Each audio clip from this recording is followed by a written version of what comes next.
మన రెండవ వర్తమానం కొరకు హెబ్రీయులకు రాసినటువంటి పత్రిక 13వ అధ్యాయం.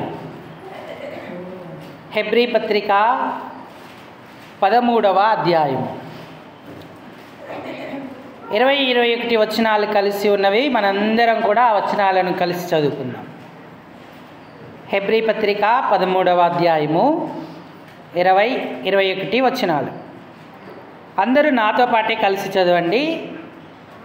గొర్రెల గొప్ప కాపరి అయిన యేసు అను మన ప్రభువును నిత్యమైన నిబంధన సంబంధమగు రక్తము వంటి మృతులలో నుండి లేపిన సమాధానకర్తయగు దేవుడు యేసుక్రీస్తు ద్వారా తన దృష్టికి అనుకూలమైన దానిని మనలో జరిగించుచు ప్రతి మంచి విషయంలో తన చిత్త ప్రకారము చేయుటకు మిమ్మును సిద్ధపరచునుగాక.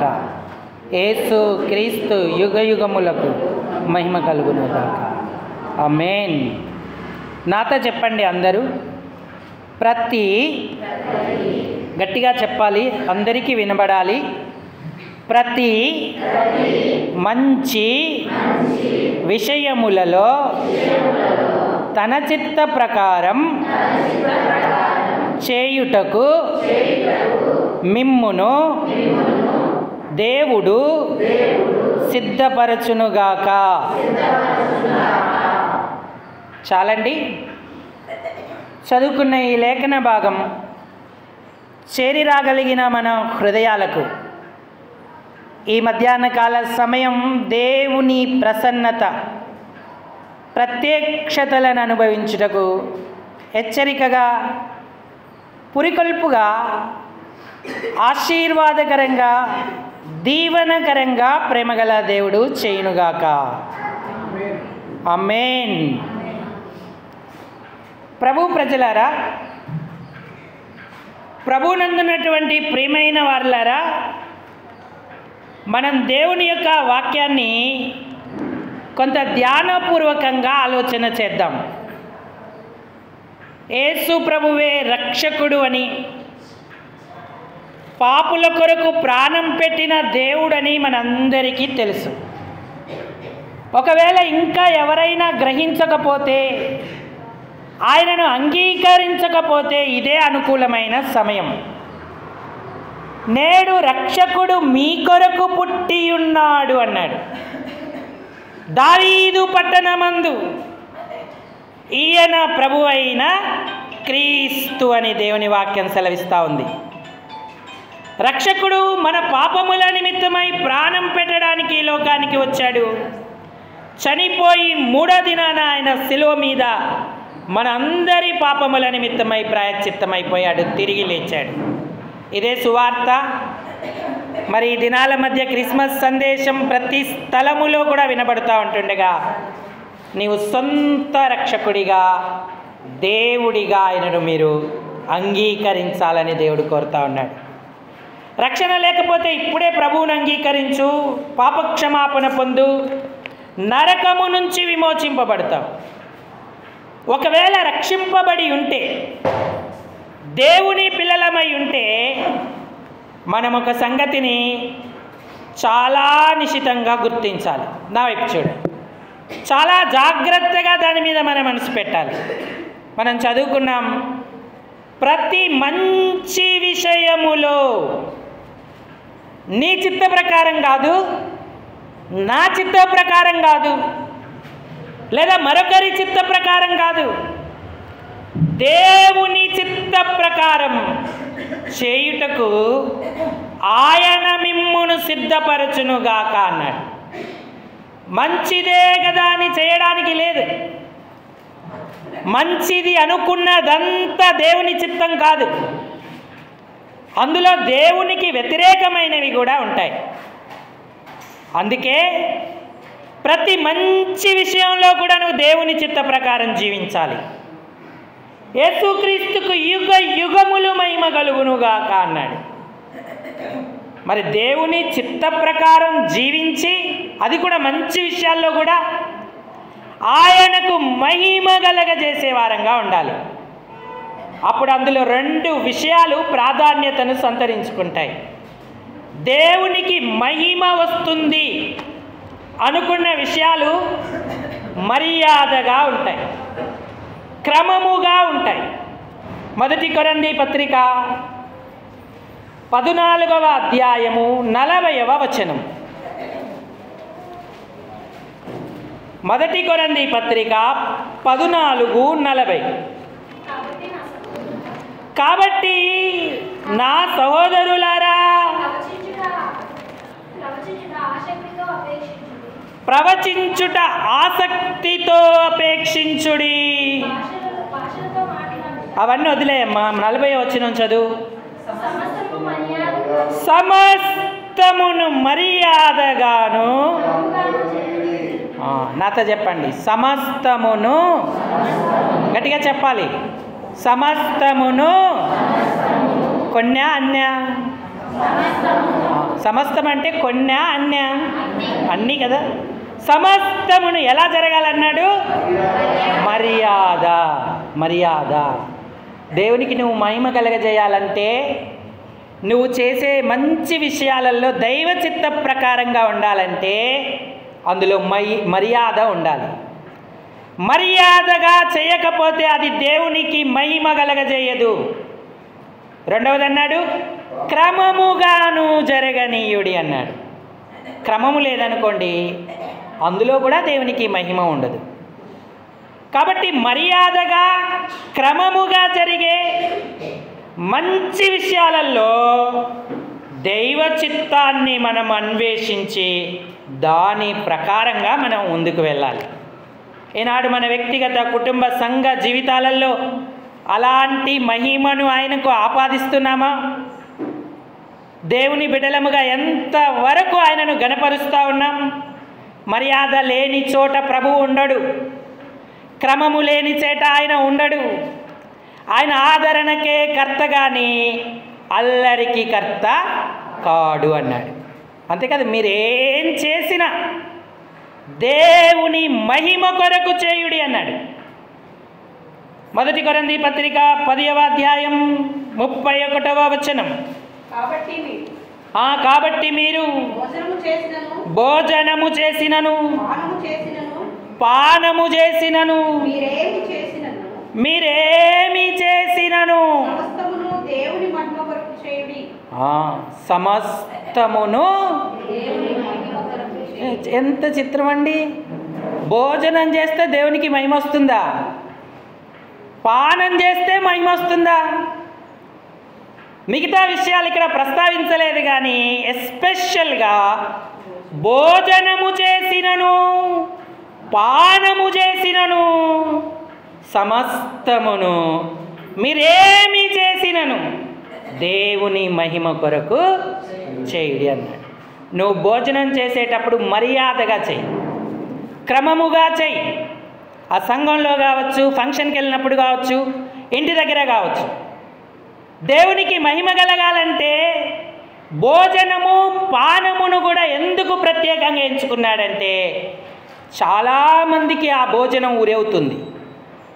క్రమము మర్యాద లేని ప్రవర్తన ఆయనకు ఆయాసాన్ని కలిగించి కోపాన్ని పుట్టించేదిగా ఉంటుంది. మనం నేర్చుకోవాల్సినటువంటి పాఠాలలో మొట్టమొదటి పాఠం ఏంటంటే, దేవుని మందిరమునకు వెళ్ళినప్పుడు మన ప్రవర్తన విషయమై జాగ్రత్తగా ఉండాలి. ప్రసంగి గ్రంథం 5వ అధ్యాయం 1వ వచనం. ప్రసంగి గ్రంథం, నీవు దేవుని మందిరమునకు పోవునప్పుడు నీ ప్రవర్తన జాగ్రత్తగా చూసుకొనుము. బుద్ధిహీనులు అర్పించినట్టు, బుద్ధిహీనులు చేసినట్టుగా చేయుట కంటే సమీపించి ఆలకించుట శ్రేష్టం. చదవండమ్మా. వారు తెలియకనే తప్పిపోతున్నారు. నీవు దేవుని సన్నిధిని అనాలోచితముగా పలుకుటకు నీ హృదయమును త్వరపడనీయకుము. నీ నోటిని కాచుకొనుము. దేవుడు ఆకాశమందున్నాడు, నీవు భూమి మీదనున్నావు, నీ మాటలు కొద్దిగా ఉండవలెనన్నాడు. నీ దేహమును శిక్షకు లోబరుచినంత పని నీ నోటి వలన జరగనీయకుము అంటూ ఉన్నాడు. ప్రవర్తన ఎంతో గొప్పది. మన ఇంట్లో ఉన్నట్టు, చేపల మార్కెట్లో ఉన్నట్టు, కూరగాయల మార్కెట్లో ఉన్నట్టు ఆలయంలో ప్రవర్తించకూడదు. ఎంత నిశ్శబ్దతకు సహకరిస్తే అంత మంచిది, అంత దీవెన మనకుంటుంది. మన పరిధిలో మనం సంఘమునకు సహకరించే వారంగా ఉండాలి, కానీ డిస్టర్బెన్స్ చేసేటువంటి వారంగా ఉండకూడదు. చూడండి, మందిరము నిర్మాణము జరిగినప్పుడు గొడ్డలి శబ్దము కానీ సుత్తి శబ్దము కానీ వినబడలేదు. అది అక్కడే సిద్ధపరిచి ఇక్కడ తీసుకొచ్చి మందిరాన్ని పెట్టారు. రాళ్ళన్నీ చెక్కబడ్డాయి, ఇక శబ్దాలు లేవు. ఎంతో ప్రశాంతంగా మందిర నిర్మాణం జరిగింది. మొదటి రాజుల గ్రంథం 6వ అధ్యాయం, రాజుల మొదటి గ్రంథం 6వ అధ్యాయం 7వ వచనం.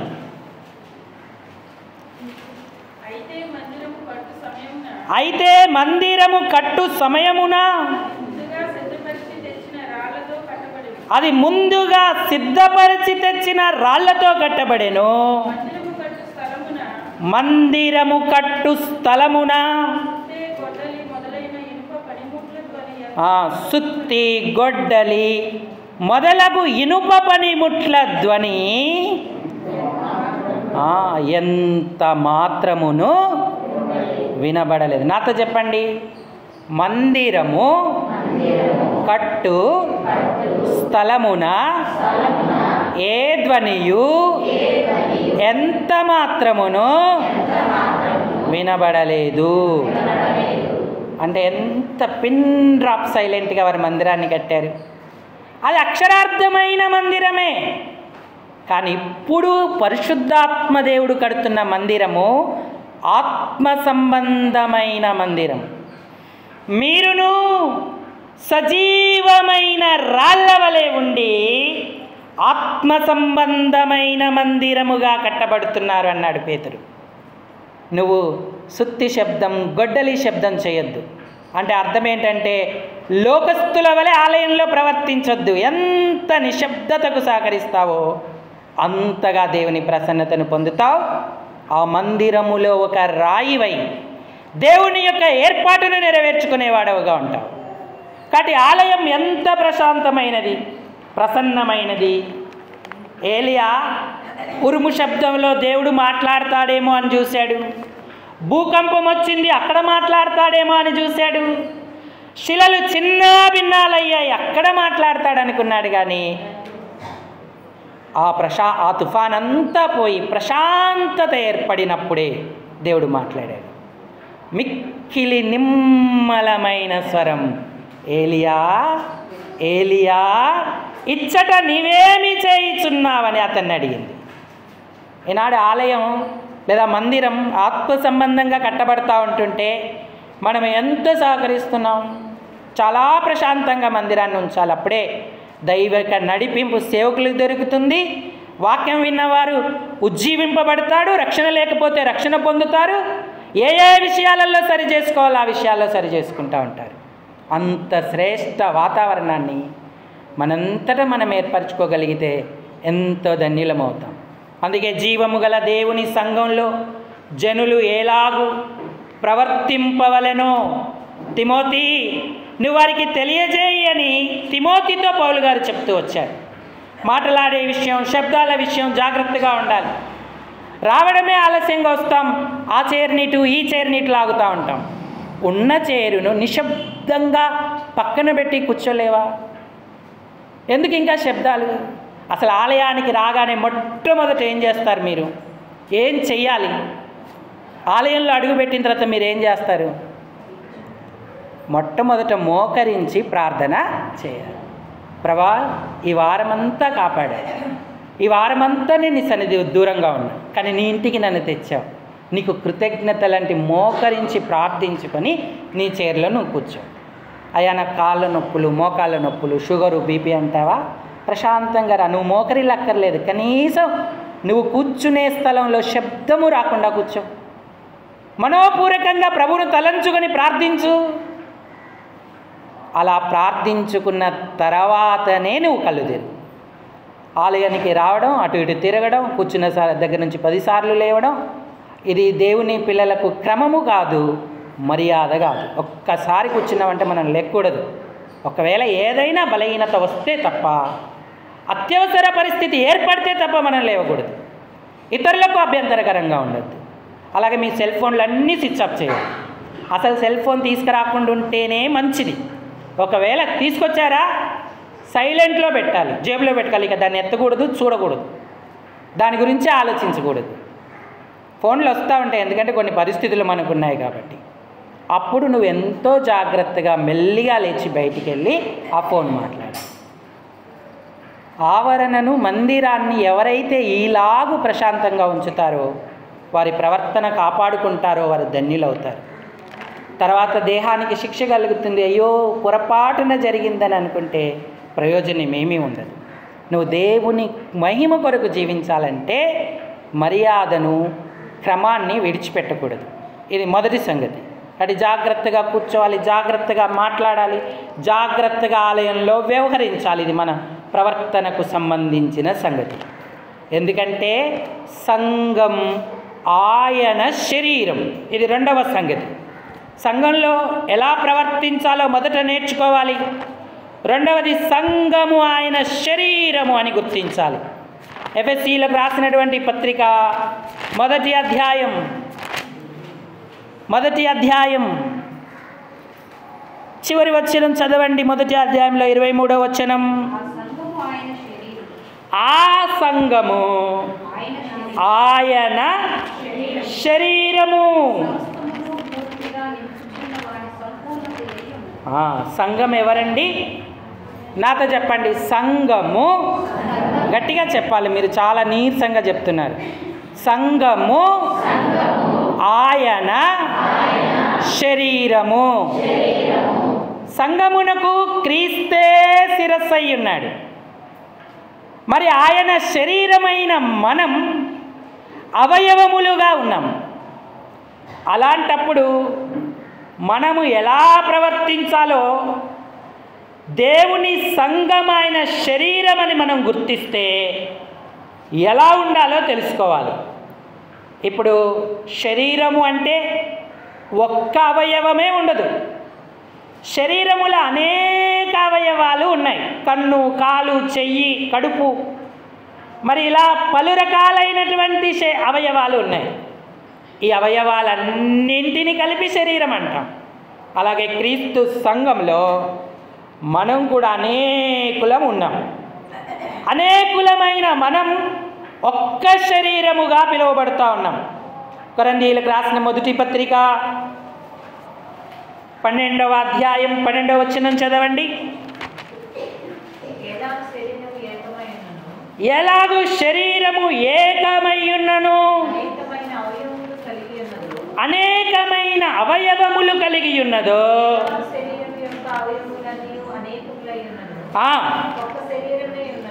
ఒక్క శరీరమే అయ్యున్నను.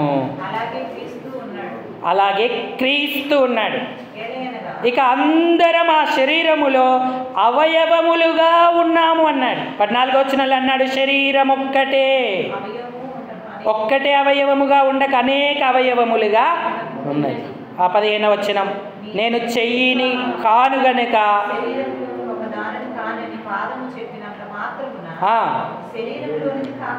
అది శరీరంలోనిది కాకపోలేదు అన్నాడు.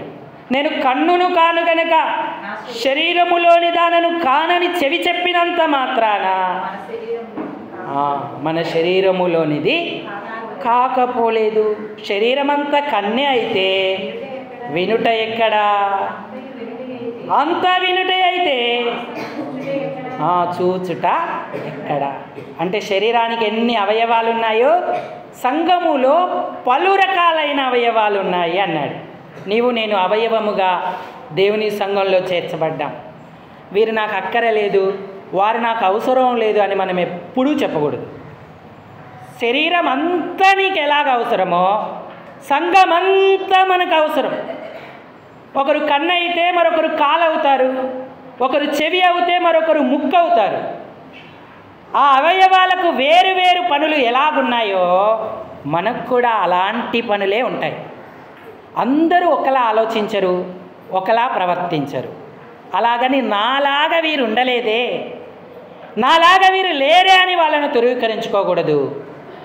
శరీరాన్ని సమకూర్చుకొని శరీరాన్ని పోషించి శరీరాన్ని సంరక్షించుకుంటున్న రీతిగానే సంఘములో అంగములుగా సంఘాన్ని సంరక్షించుకొని సంఘమును పోషించి భద్రపరుచుకొని అభివృద్ధి చేసుకునేటువంటి వారంగా ఉండాలి. ఇదే సంఘ ప్రత్యక్షత. కాబట్టి అలాంటి అనుభవాన్ని మనం పొందుతున్నామా? ప్రతి ఒక్కరితో మాట్లాడాలి, ప్రతి ఒక్కరిని పలకరించాలి, ప్రతి ఒక్కరిని వారి ప్రార్థనాంశాలు తెలుసుకొని వారి కొరకు ప్రార్థన చేయాలి. మనమేమో నచ్చిన వాళ్ళతో మాట్లాడతాం, నచ్చని వాళ్ళతో మాట్లాడడం. అది దేవుని పిల్లల మర్యాద కాదు, క్రమము కాదు. నువ్వు శరీరములోని అవయవము అయితే తప్పకుండా నీ శరీర అభివృద్ధికి క్షేమానికి నీ వంతు ప్రయత్నాన్ని నువ్వు చేస్తూ ఉంటావు. అలాగే ఒక్క అవయవం ఏదైనా పని చేస్తే ఆ అవయవమునకే ఘనత రాదు, శరీరం అంతటికి ఘనత వస్తుంది. అలాగే ఒక్క శరీరంలో అవయవానికి గాయమైతే ఆ ఒక్క అవయవానికే నొప్పి ఉండదు, శరీరం అంతటికి నొప్పి ఉంటుంది. ఈనాడు సంఘములోని అవయవము అయితే శరీరము అయితే ఏ విధంగా నీ ఆధ్యాత్మిక జీవితం ఉంది? సంఘస్థుల కొరకు ప్రార్థించడం, సంఘస్థులను పలకరించడం, పరామర్శించడం అనే అనుభవాలను కలిగి ఉన్నావా? వీరు నాకు అక్కరలేదు, వీళ్ళతో నాకు ఏం పని, వీళ్ళతో నేను ఎందుకు మాట్లాడాలి అనేటువంటి స్థితిలో ఉన్నావా? నువ్వు దేవునికి మహిమ కలగజేయట్లేదు, మర్యాద క్రమము లేనటువంటి జీవితాన్ని జీవిస్తున్నావని గుర్తించాలి. ఇలాంటి జీవితం దేవునికి ఎంత మాత్రం మహిమ తీసుకురాదు. రోమాపత్రికలో అన్నాడు, ఒక్క శరీరం. చూడండి, రోమీయులకు రాసినటువంటి పత్రిక 12వ అధ్యాయము 4వ వచనం.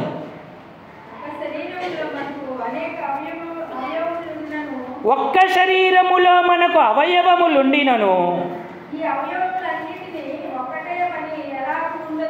ఒక్కటే పని ఎలాగూ ఉండదో అలాగే అనేకులమైన మనము ఒక్క శరీరముగా ఉండి ఒకరికొకరము ప్రత్యేక అవయవములై ఉన్నాము అన్నాడు. ఎవరి పని వారికి ఉంటుంది సంఘంలో. ఆ పనిని మనం శ్రద్ధగా బాధ్యతగా చేసుకోవాలి. అది ఆత్మ సంబంధమైన పనైనా భౌతిక సంబంధమైన పని అయినా. అలాగే ఒకరికొకరు సహకారం తీసుకోవాలి, పిలుచుకోవాలి, మాట్లాడుకోవాలి. సంఘంలో ఇది చేద్దాం అనుకుంటున్నా, అది చేద్దామని ఒక్కరి నిర్ణయాలు కాదు, ఇద్దరి నిర్ణయాలు కాదు. సంఘముగా సమాలోచన చేసి సహోదరులతో సమాలోచన చేసి మరి దేవుని కొరకు మర్యాదను క్రమమును పాటించే వారంగా ఉండాలి. నేను చేసేది మంచిదే కదా, ఎవరికి చెప్పక్కర్లేదు అనుకోకూడదు. నేను చేసేది మంచిదే అయినప్పటికీ కూడా దానిని దైవ చిత్త ప్రకారము చేయమని దేవుడు చెప్తున్నాడు. అందులో మర్యాద ఉంటుంది, క్రమము ఉంటుంది. అప్పుడే ఆయనకు మహిమ కలిగేదిగా ఉంటుంది. అలాంటి శరీరం నేను, మేము అని నువ్వు గుర్తిస్తున్నావా? ఆ శరీరము సమస్తము నింపుచున్నవాని సంపూర్ణత అయ్యున్నది అన్నాడు. ఇప్పుడు ఉదాహరణకి మన శరీరము, ఈ నోటికి ఎందుకు నేను వండి పెట్టాలి, నేను వండి పెట్టాను అని చెయ్యి వంట దగ్గరికి వెళ్లకుండా ఉందనుకోండి, ఎవరి కడుపు కాలుతుంది? ఎవరి కడుపు కాలుతుంది? మన కడుపే కదా కాలేది. నేనెందుకు ఈ చెయ్యి ఎప్పటికీ నన్ను వంట దగ్గరికి తీసుకెళ్తుంది, నేనెందుకు వెళ్ళాలి అని చెప్పి కాళ్ళు వెళ్ళకపోతే ఎలా ఉంటాయి? పని జరుగుద్దా? జరగదు. కాబట్టి నువ్వు ఏ అవయవమై ఉన్నావు ఆ పని నువ్వు చేస్తున్నావా? మనం ఆ పని చేసేవారిని కూడా ఆటంకపరచకూడదు. ఎందుకంటే కాలు పని కాలుకున్నది, చెయ్యి పని చెయ్యికున్నది. మరి అలాగా ఆత్మ సంబంధమైన పనులైనా భౌతిక సంబంధమైన పనులైనా ఎవరికి వారికి ఉన్నాయి. ఎవరెంత చేసుకుంటే అంత ధన్యత, అంత దీవెన. ప్రభునందు నీ ప్రయాసం వ్యర్థము కాదన్నాడు. మోషే అంతటోడే ఈ భారం నేను భరించలేను అన్నాడు. మనమెంత పంచుకున్నారంతా, దేవుని ఆత్మ వారి మీదికి వచ్చింది, వారు ఆ పనిని సమర్థవంతంగా చేయగలిగారు. దేవుని నామానికి మహిమ కలిగజేశారు. ఈనాడు అలాంటి అనుభవాన్ని కలిగి ఉంటున్నామా? నువ్వు నెలకు ఒకసారి, 2 వారాలకు ఒకసారి, 3 వారాలకు ఒకసారి వస్తే నీకు ఏ సత్యం అలవడుతుంది? ఏం నేర్చుకుంటావు? నీకు మర్యాద లేదు, క్రమము లేదు. నీకు ఇష్టం వచ్చినప్పుడు వస్తావు, ఇష్టం వచ్చినప్పుడు మానేస్తావు. ఇది రక్షణ పొందిన వారి లక్షణమే కాదు. మీరేమైనా అనుకోండి, క్రమముగా స్త్రీల కూటానికి నువ్వు రావాలి, క్రమముగా సంఘ ప్రార్థనలో నువ్వు పాలు పొందాలి, క్రమముగా వారం ఆదివారం ఆలయంలో కనబడుతూ రావాలి. ఒకవేళ కొన్ని సందర్భాలు అనారోగ్య సమస్యలు, అత్యవసర పరిస్థితులు ఏర్పడవచ్చు, నువ్వు బుద్ధిపూర్వకంగా మానలేదు అని పరిశుద్ధాత్మ దేవుడికి తెలుసు కాబట్టి నిన్ను ఒప్పుకుంటాడు. కానీ నువ్వు కావాలని చీటికి మాటికి మానేస్తూ ఉంటే, క్రమములోకే రాకపోతే, మర్యాదే తెలుసుకోకపోతే దేవునికి ఎలా మహిమ కలగజేస్తావు? ఎలాగా ఆయనను ఘనపరిచి నీ జీవితంలో దీవెనలు పొందుతూ ఉంటావు? కాబట్టి నువ్వు సంఘంలో శరీరానివి, ఆ శరీరంలో ఒక అంగానివి. సంఘం ఆయన శరీరం, ఆయన శరీరాన్ని పోషించుకుంటాడు, సంరక్షించుకుంటాడు. నీ పనిని గుర్తెరిగి ఆ పని చేయి. సమస్యలు ఎప్పుడొస్తాయంటే మనది కాని పనిలో మనం జోక్యం చేసుకున్నప్పుడు. జాగ్రత్తగా వినండి. సంఘంలో సమస్య ఎప్పుడొస్తుందంటే మనది కాని పనిలో మనం జోక్యం చేసుకున్నప్పుడు. నీ పని కాదు కదా, అందులో జోక్యం చేసుకొని సమస్య ఎందుకు సృష్టించడం? నీ పనేంటో ఎరిగి ఆ పని చేయి చాలు. అప్పుడు దేవుని నామానికి మహిమ కలుగుతుంది, నీకు ఆయన దీవెనలు కలుగుతాయి. మొదటిది, దేవుని సంఘంలో ఎలా ప్రవర్తించాలో మొట్టమొదటి విషయం. రెండవది, గ్రహింపు కలిగి ఉండాల్సిన విషయం, మనము ఆయన శరీరము అని. ఇక మూడవ సంగతి ఏంటంటే, కొరింథీయులకు రాసినటువంటి మొదటి పత్రిక 10వ అధ్యాయం 31వ వచనం చదవండి. కాబట్టి మీరు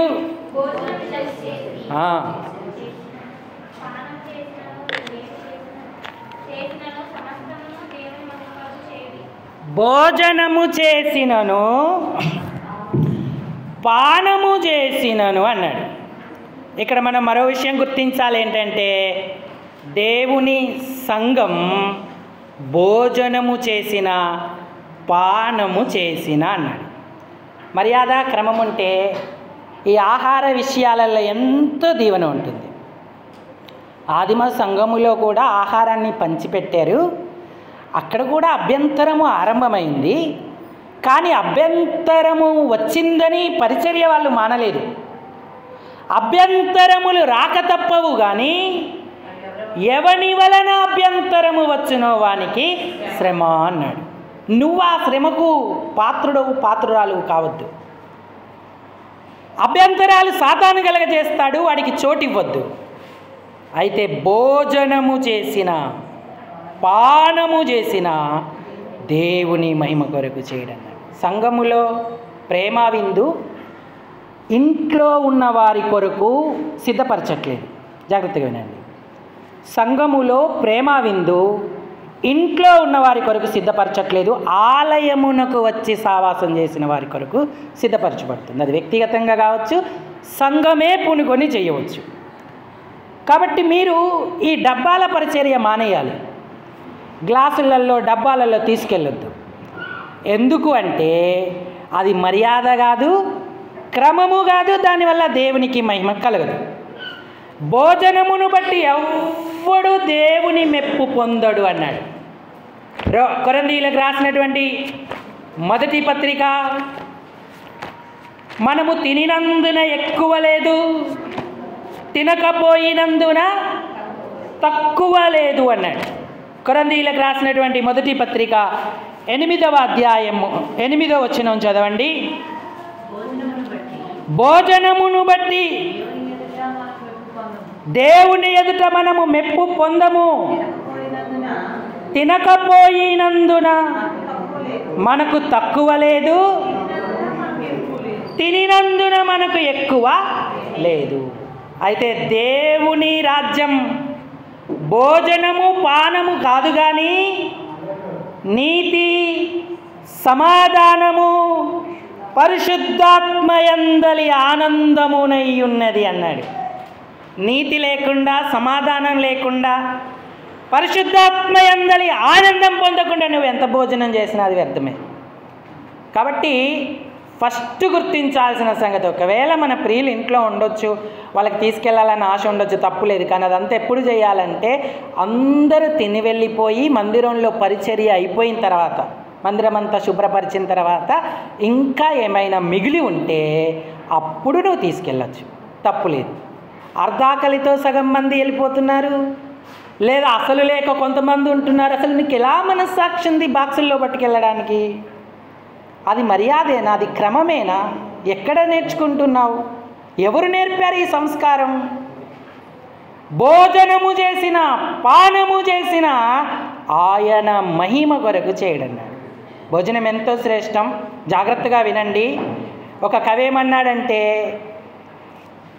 రుచి చూడడానికే ఈ జన్మ అన్నాడు. పశువులకు, పక్షులకు రుచులు తెలియదు, మానవులకే రుచి తెలుస్తుంది. ముక్కొక్కటే భోజనం కాదండి, ఎంతో శ్రేష్టమైన పదార్థాలు ఉన్నాయి. మీరు నా మాట వింటే భూమి యొక్క మంచి పదార్థాలన్నీ అనుభవింతురు అన్నాడు. ఒకసారి మేము కేతనకొండకు వెళ్ళాం. మధ్యాహ్నం అయింది, మేము కొంచెం ఉపవాసమే ఉన్నాము. 3:30 అయిపోయింది. ఆకలి బాగా వేస్తుంది. ప్రార్థన చేసుకున్నాం, తిరిగి వస్తూ ఉన్నాం. అప్పుడు ఒక అన్న ఇంటికి పిలిచాడు, జయరాజ్ అన్న అని. ఇంటికి వెళ్ళాం. అప్పుడే వాళ్ళు భోజనం చేశారు, ఇంట్లో ఏం లేదు. అప్పటికప్పుడు అక్క భోజనం రైస్ పెట్టింది. అక్క వద్దక్క, మేము వెళ్ళిపోతాంలే, ఎంతసేపు, 1 గంటలో నూజివీడు వెళ్ళిపోతామంటే అప్పటికప్పుడు భోజనం చేసి వేడి వేడి అన్నం. ఏం పెట్టింది అనుకున్నారు? పప్పు, ముద్ద పప్పు, ఎర్రటి మామిడికాయ ఒక్క. మేము చిన్నప్పుడు మా ఇంట్లో అలా తినాం. పచ్చటి అరిటాకులో తెల్లటి అన్నం, ఎర్రటి మామిడికాయ ఒక్క, నల్లటి చింతపండు చారు, పసుపు, పప్పు. ఎంత రుచి! కమ్మగా కాసిన నెయ్యి పోసేస్తూ ఉంటే ఒక అప్పడం, అరటిపండు, ఐస్ క్రీము, ఎన్ని ఉంటాయి. కేవలం మాంసం ఒక్కటే ఆహారం కాదు, అనేక రకాల ఆహారాలు ఉన్నాయి. చూడండి, అప్పుడే మన అక్కయ్యలకు అందరికీ నోళ్ళు ఊరిపోతున్నాయి.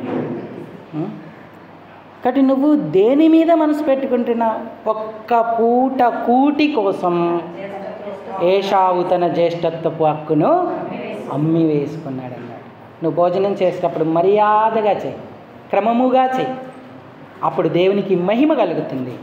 ఆయన ఆశీర్వాదాలన్నీ మనం పొందుతాం, ఆయన దీవెనలు పొందుతాం. భోజనాన్ని బట్టి ఉరి తెచ్చుకున్న వారు ఉన్నారు. ఇది గొప్ప పరిచర్య. దీని విషయమై మనం ఎంతో జాగ్రత్తగా ఉండాలి. తర్వాత భక్సింగ్ గారు రక్షించబడిన కొత్త దినాలలో, అంటే అప్పుడే ఇంకా రక్షణలోకి రాలేదు, ఆయనకు బైబిల్ ఇస్తున్నప్పుడు ఆ బైబిల్ అంతా చింపిపడేసి ఆ వట్ట మాత్రమే ఆయన దాచుకునేవాడు. ఆయన సాక్ష్యంలో ఏమని రాశాడంటే, క్రైస్తవుల మీటింగ్లకు నేను హాజరయ్యేవాడిని. ఎందుకు హాజరయ్యేవాడిని అంటే వాళ్ళు చెప్పే ప్రార్థన వాక్యం కొరకు కాదు, వాళ్ళు ఇచ్చే టీ కొరకు, స్నాక్స్ కొరకు అని రాశాడు. ఎందుకు వెళ్ళేవాడంటే అక్కడ స్నాక్స్ ఇస్తారు, టీ ఇస్తారు అని వెళ్ళాడంట. అలాగూ వెళ్ళిన భక్సింగ్ గారిని దేవుడు రక్షించుకున్నాడు. కొన్ని వేల సంఘాలకు అధిపతిగా చేశాడు. నేను ఎంతోమంది సాక్ష్యాలు విన్నాను. నార్త్ ఇండియాలో పనిచేస్తూ ఉన్నారు. ఎందుకు చర్చికి వెళ్తున్నారంటే అక్కడ సాంబార్ బాగుంటుందండి, అందుకు వెళ్తున్నాను. నేను సాంబార్ కోసం వెళ్ళి రక్షణ పొందానని చెప్పిన వాళ్ళు ఉన్నారు. సంఘానికి అందరూ భోజనానికే రారు, భోజనానికే వస్తున్నారని మనం అనకూడదు. సంఘానికి కొందరు వాక్యం వినడానికి వస్తారు, కొందరు ప్రార్థన చేయడానికి వస్తారు, కొందరు సహవాసం కొరకు వస్తారు, కొందరు ఒకరితో ఒకరు మాట్లాడడానికి, ప్రార్థన అయిపోయిన తర్వాత పలకరించుకోవడానికి వస్తారు, పలు విధములైన విషయాల కొరకు వస్తారు. కాబట్టి ఎవరిని మనం తీర్పు తీర్చకూడదు. మొదటి వారం అయితే ఎక్కువ మంది వస్తారండి, 2వ వారం తక్కువ వస్తారు, అందరూ భోజనానికి వస్తారు అనకూడదు. భోజనానికే రాని. మనం ఏమన్నా వాళ్ళకి పంచభక్ష బ్రహ్మాండాలు పెడుతున్నామా? ఒకవేళ వాళ్ళు రక్షించబడితే దేవుని సంఘానికి ఎంత ఘనత కలుగుతుంది. ఈ జనాలంతా ఎక్కడి నుంచి వచ్చారన్నా, ఎక్కడి నుంచి వస్తున్నారు అని అనకూడదు. ఎందుకంటే జనముల సమృద్ధి రాజులకు ఘనత అన్నాడు. సామెతల గ్రంథం 11వ అధ్యాయం. సంఘానికి జనములే సమృద్ధి, సంఘానికి జనముల వలన ఎంతో దీవెన ఘనత కలుగుతూ ఉంటుంది. 11వ అధ్యాయంలో వచనం మనకు కనబడుతుంది చూడండి. సామెతల గ్రంథం జన సమృద్ధి, రాజులకు ఘనత, జన వినాశనం, రాజులకు క్షేమము కాదు అని చెప్పబడిన మాట ఉంటుంది. మనం సామెతల గ్రంథంలో ఆ మాటను చూడొచ్చు. 11, 12 మనం గమనిస్తే ఆ మాట మనకు కనబడుతూ ఉంటుంది. క్షమించండి, 14వ అధ్యాయానికి రండి, 28వ వచనం చదవండి.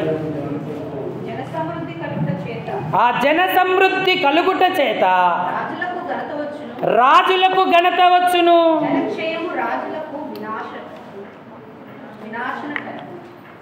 జనక్షయం రాజులకు వినాశనకరము అంటున్నాడు. మరి సంఘం సమృద్ధి అయిన జనాలతో ఉండాలా, లేక జనాలు లేక వెలవెలపోవాలా? జన సమృద్ధి రాజులకు ఘనత. మన రాజైన యేసయ్యకు ఘనత. తన సంఘాన్నంతా నింపుకుంటాడు. రక్షణ లేని వారికి రక్షణ ఇస్తాడు, రక్షించబడిన వారిని నూతన పరుస్తాడు, జీవముతో నింపుతాడు. అది ఆయనకి ఎంతో ఘనతగా ఉంటుంది. ఒక ఆయన ఇలా వెళ్తూ పలకరించాడు నన్ను. ఆయన కొంచెం ఈ వైట్ మచ్చలు వచ్చాయి. నేను చిన్నప్పుడు ఇదే మందిరానికి వచ్చేవాడినండి.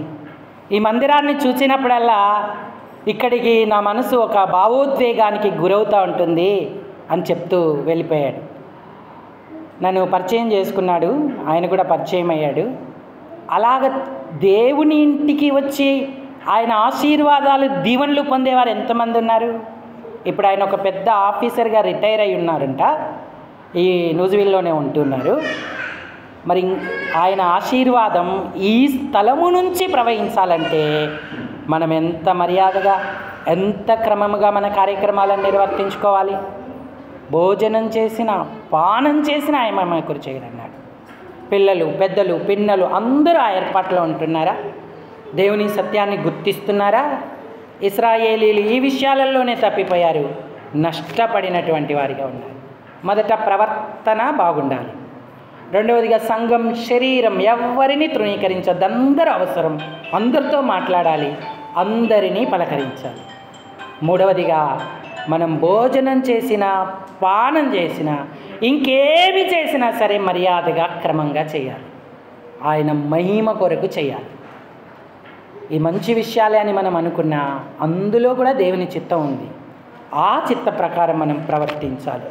చూడండి, కొరింథీ పత్రికలో అన్నాడు, అన్నిటి యందు నాకు స్వాతంత్రము గలదు, కానీ అన్నీయు చేయదగినవి కావు అన్నాడు. మొదటి కొరింథీ పత్రిక 10వ అధ్యాయము 23వ వచనం. అన్ని విషయముల యందు నాకు స్వాతంత్ర్యము గలదు, కానీ చేతులు కట్టుకోవాలి, కాళ్ళు కట్టుకోవాలి, నోరు కట్టుకోవాలి.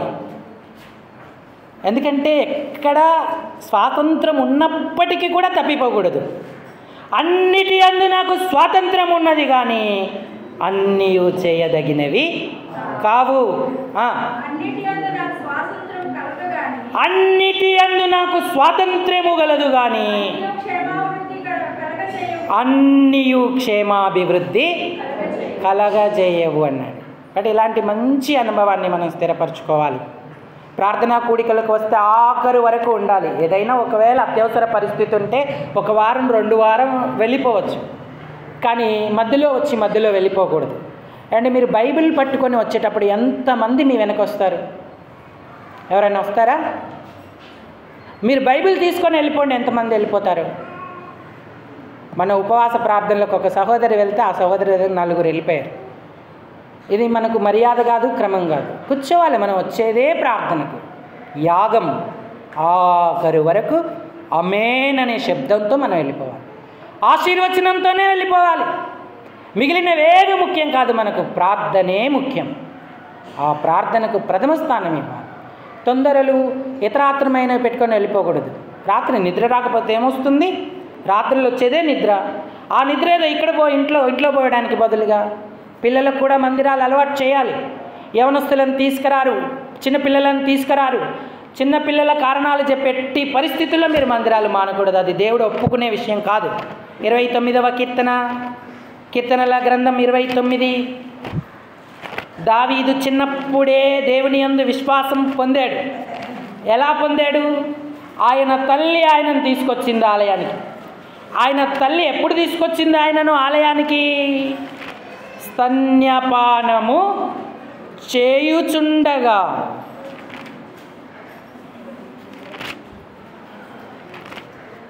నీవే కదా నాకు నమ్మిక పుట్టించితివి అన్నాడు. 22వ అధ్యాయము 9 చదవండి. 22:9.